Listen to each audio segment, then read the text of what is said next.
갈라디아서 6장 1절로 5절의 말씀 제가 봉독합니다. 형제들아, 사람이 만일 무슨 범죄한 일이 드러나거든 신령한 너희는 온유한 심령으로 그러한 자를 바로잡고 내 자신을 돌아보아 너도 시험을 받을까 두려워하라. 너희가 짐을 서로 지라. 그리하여 그리스도의 법을 성취하라. 만일 누가 아무것도 되지 못하고 된 줄로 생각하면 스스로 속임이니라. 각각 자기의 일을 살피라.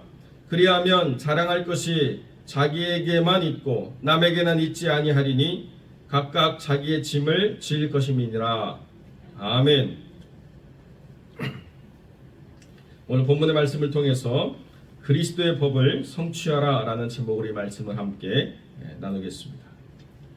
오늘 사도 바울은 갈라디아 교회의 중요한 신앙의 원리를 우리에게 전달해 주고 있습니다.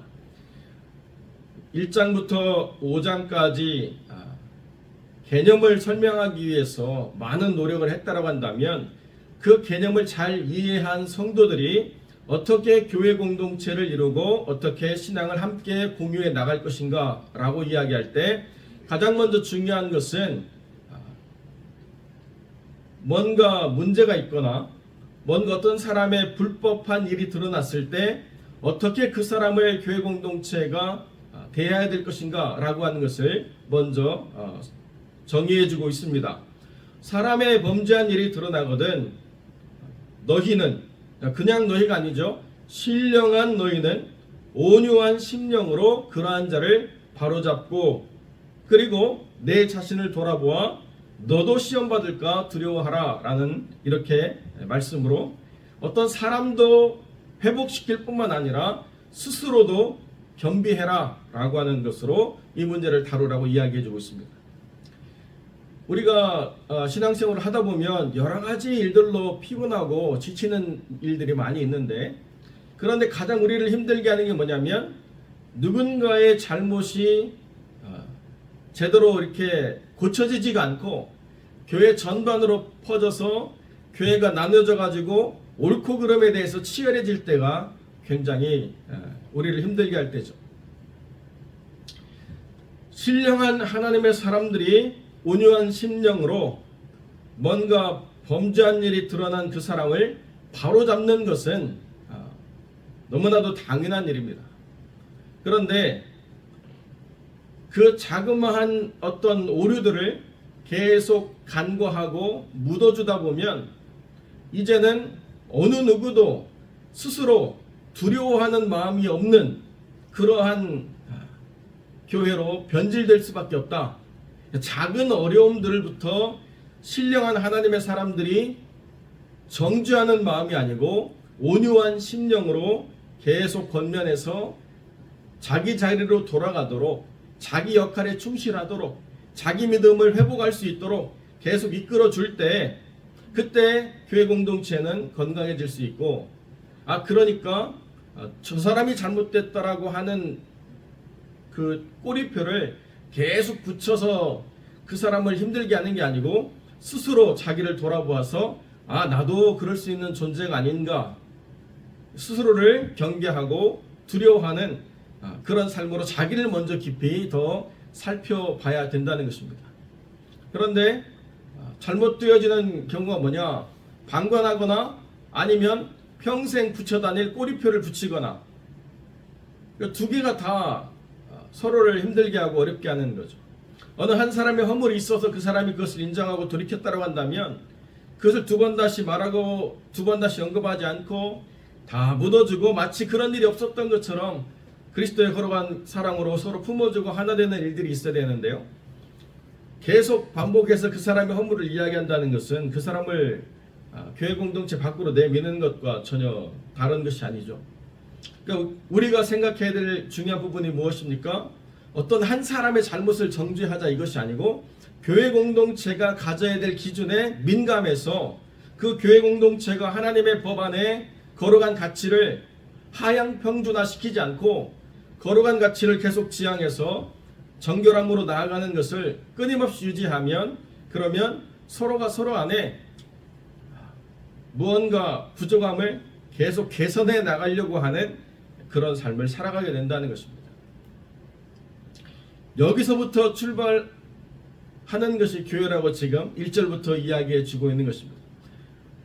부족하거나 모자라거나 잘못된 것이 고쳐지지 않고 어느 한 사람이 2절부터 서로의 짐을 나눠지려고 하면 어느 한 사람은 전혀 짐을 지지 않고 어떤 사람들이 일방적으로 많은 짐을 부담하게 되는 그런 어려움에 빠지게 된다는 것입니다. 여기서 짐을 진다라고 하는 표현이 있기 때문에 자기 짐을 자기가 져야지 왜 남한테 이것을 전가하는가, 이건 좀 부당하지 않나? 이렇게 우리가 이해할 수 있는데요. 여기 짐이라고 하는 바로스라는 이 단어는 그냥 짐이 아니에요. 중요한 거라는 거예요. 마치 법궤를 제사장들이 서로의 어깨에 나눠지듯이 서로가 그 중요한 것을 나눠지는 것을 이렇게 표현하고 있다는 것입니다.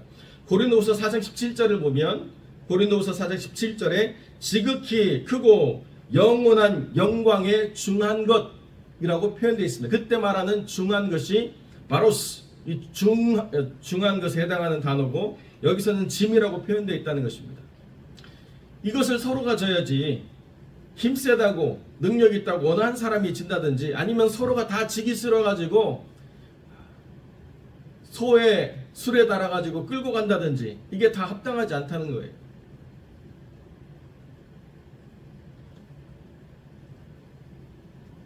어떤 교회는 반주할 수 있는 자원이 많은 그런 교회가 있었습니다. 그래서 어떤 한 분을 부탁해가지고 교회 반주를 좀 섬겨주십시오. 어느 한 분에게만 뿐만 아니라 여러 분이 계셔서 다 말할 수 있지만 어느 한 분도 반주자로 세우질 못했습니다. 왜 그런가? 어느 한 사람을 반주자로 세우면 나머지 두 사람의 교회를 안 나온대요. 근데 문제는 뭐냐면 어떤 사람도 반주자를 원치 않는 거예요. 나도 하지 말고 쟤도 시키지 말고 결국 저희가 새벽에 찬양하듯 대예배도 그렇게 기계로 이렇게 찬양하게 되는 일이 가끔 있더라고요. 서로가 다 여행을 떠나버리면 아무도 주일 예배를 책임지지 않아요. 서로의 짐을 진다라고 하는 것은 그냥 단순히 누군가 부족하고 모자란 것을 내가 좀 더해줄게의 차원을 떠나서 그리스도의 법을 성취하는 거룩하고 아름다운 일입니다. 내가 이 짐을 지지 않으면 누군가 하겠지라고 하는 것이 허용되어지지 않는 그리스도의 법을 성취해 나가는 일이라는 것입니다. 여러분, 율법은, 세상의 법은 법을 지킨다고 의인이라고 말하지 않습니다. 법을 지키는 건 마땅한 거예요.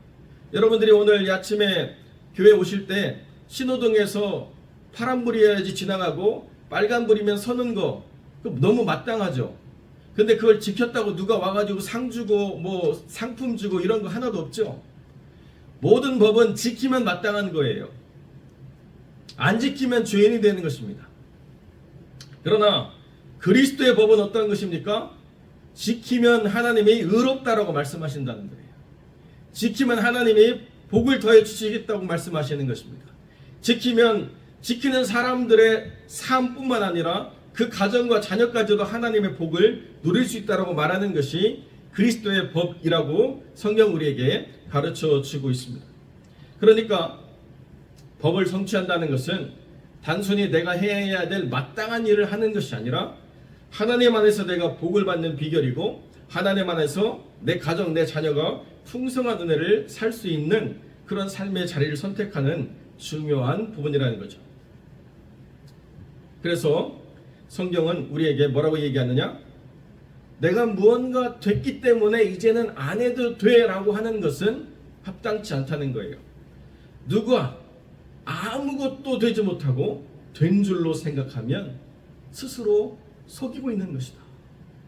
내가 무엇이기 때문에 내가 무언가를 이제 하지 않고 그 수준을 벗어나서 다른 것을 내가 할 차원의 사람이다라고 말하는 것은 굉장히 위험하다는 거죠. 각각 자기의 일을 살피고 자랑할 것이 자기에게만 있고 남에게는 있지 아니하다. 이 말씀을 잘못 이해하면 너희들은 자랑할 게 없어. 나한테만 자랑할 게 있는 거예요. 너희들은 다 조용히 해. 이 얘기가 아니에요. 뭔가 자랑하려고 하면 조용히 자기 혼자에게 나 이거 참 잘했어. 이렇게 하고 남한테는 자랑할 거리가 없다는 거예요. 그러니까 자기에게 칭찬과 격려가 필요하니까 자기 스스로에게 자랑을 할 수는 있겠지만 그걸 떠벌려 가지고 내가 이렇게 대단한 사람이야 막 이렇게 하고 너희들은 아무것도 못했잖아 이런 것은 그리스도의 복을 성취하는 것이 아니라고 성경이 우리에게 가르쳐주고 있습니다. 그렇기 때문에 교회는 각각 자기의 짐을 져야 할 뿐만 아니라 서로의 짐도 나누어 지어야 되는 거룩한 하나님의 교회 공동체고, 그래야 성령의 열매가 우리 안에서 맺어질 수 있다는 거예요. 그렇기 때문에 여러분, 우리가 이 아름다운 교회를 세워가기 위해서는 크고 중요한 것들이 바르게 자리매김해야 된다는 것과 그 일을 하기 위해서는 내가 감당해야 될 나의 일이 무엇인가를 바르게 잘 살펴야 된다는 것입니다. 하나님 안에서 하나님이 세우신 거룩한 직분이 있고 그 직분에 맡겨진 사명이 있습니다. 그 사명을 감당해 나가고 거기에 충실함과 동시에 누군가 감당해야 될 부분을 감당치 못하는 일들이 발생하면 비난하고 정죄하는 게 아니라 서로 도와서 교회가 그 일을 이끌어갈 수 있도록 함께 하는 것, 이것이 중요하다는 것이죠. 이것이 하나님의 교회를 올바르게 세워간다는 것입니다. 그러면 여러분, 이것을 우리가 언제 해야 됩니까?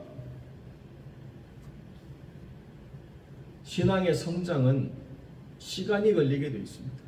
너무나도 마땅하죠. 그런데 신앙의 변화는 지금이에요. 지금. 신앙의 변화는 바로, 신앙의 변화는 이 순간 바뀌는 것입니다. 내가 은혜를 받고 그 은혜를 받은 순간 변화가 되는 것이지, 은혜를 받고 이거를 잘 하나님 안에서 마디파이 해가지고 변화로 내가 만들어내는 게 결단코 아니라는 거예요.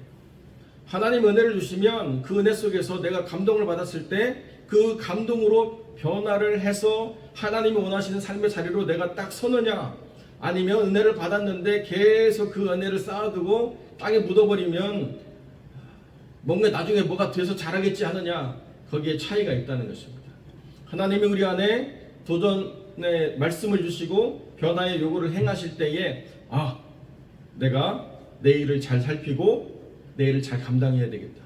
내가 하나님 안에서 이 일들을 잘 펼쳐낼 수 있도록 지금 이 순간 결단해서 하나님 앞으로 나오고 하나님의 도우심을 구해야 되겠다라고 결단해야지, 그렇지 않으면 아무런 변화가 일어나지 않는다는 것입니다. 여러분, 케빈 하트라고 하는 미국의 유명한 배우가 있습니다. 코미디언이자 배우로서 많은 영화에 출연했는데요, 토크쇼에 나와가지고 그렇게 얘기를 해요. 자기가 처음으로 코미디언이라는 스탠딩 코미디를 할 때 너무 힘들고 어려워가지고 어머니한테 도움을 구했답니다. 어머니, 저 조금만 좀 도와주세요. 근데 어머니가, 그래, 내가 너를 1년간 도와줄게 말씀하셨는데 도무지 도와주시지는 않고 하시는 말씀이, 야, 성경 읽었냐?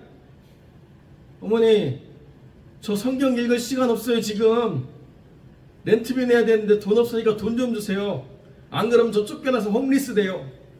첫 달도 그렇게 렌트비를 못 내고, 어머니가 도와주기로 약속한 그 첫 달부터 렌트비를 못 내고, 둘째 달도 못 내고, 이제 셋째 달까지 못 내면 쫓겨날 상황이어가지고 계속, 어머니 도와주신다고 했잖아요.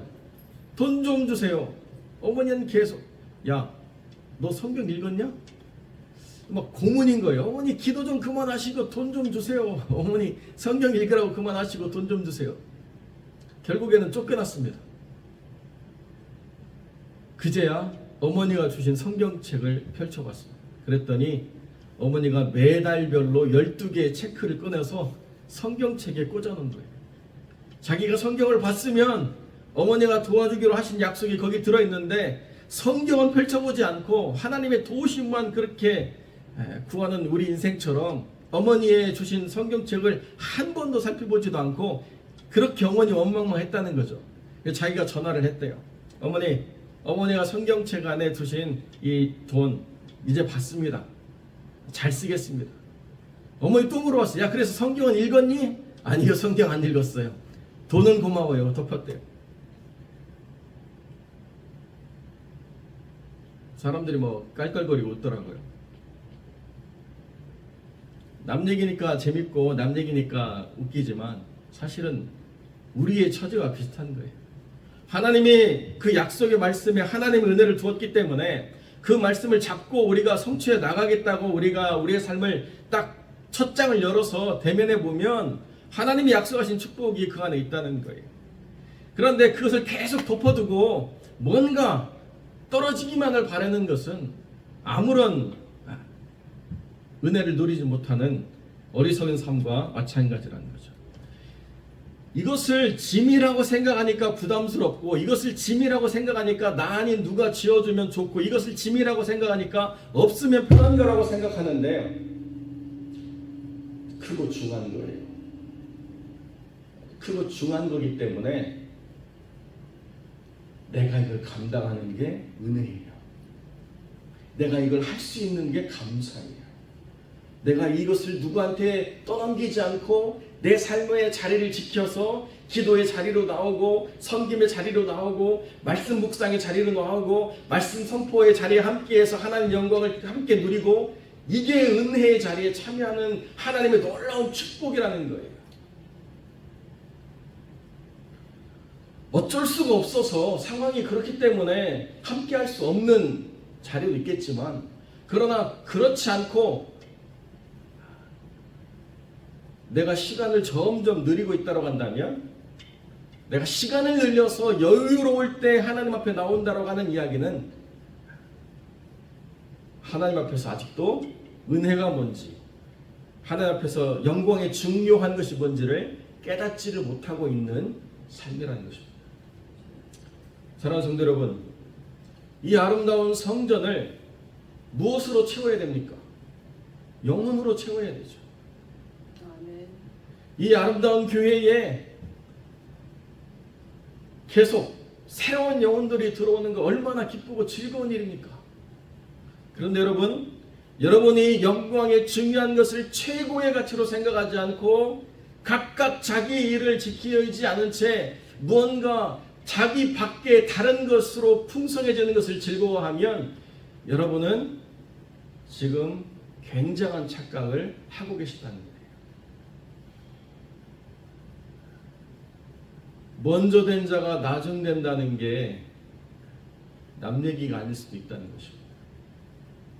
그렇기 때문에 하나님 안에서 우리는 하나님이 우리에게 행하라고 하신 이 거룩한 교회의 공동체의 모든 섬김이 부담이 아니고 영광의 크고 중요한 것이라고 하는 고린도후서 4장 17절의 말씀으로 이것을 해석해야 내가 질 것이 얼마나 값진 것인가, 내가 감당할 것이 얼마나 놀라운 것인가를 우리가 발견하게 되고 그 안에서 은혜의 크고 중요한 것을 또 하나 함께 누릴 수 있다는 사실을 반드시 기억하십시오. 여러분 다시 말씀드립니다. 신앙의 성장은 시간이 필요하지만 신앙의 변화는 지금 이 순간 여러분이 결단하지 않으면 일어나지 않습니다. 그렇기 때문에 지금 이 순간 하나님이 이 화평교회에 은혜를 주신다라고 여러분들이 느낀다라고 한다면 여러분이 변해야 될 자리에서 떨쳐 일어나서 하나님이 원하시는 삶의 자리로 속히 나오시고 빨리 자기의 사명을 감당하려고 스스로 경성하는 거룩한 선택을 하시기를 주님의 이름으로 축원드립니다. 기도하겠습니다.